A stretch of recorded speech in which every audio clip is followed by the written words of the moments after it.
Hello guys. Are you looking for a fun and creative way to keep your kids entertained and engaged in learning activities? Look no further than this DIY mini whiteboard for kids. This project is a great way to introduce your children to the world of whiteboards while also providing them with a way to explore their creativity and express their thoughts. With just a few supplies, you can make your own mini whiteboard for your children to use for drawing, writing, and more. Watch video till the end so that you can make your own mini whiteboard for kids and the materials you will need.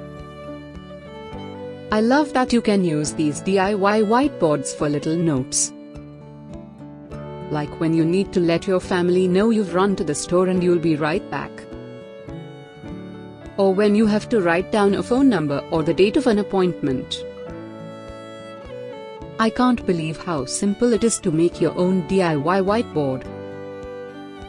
Hope you like our craft tutorial. Thanks for watching.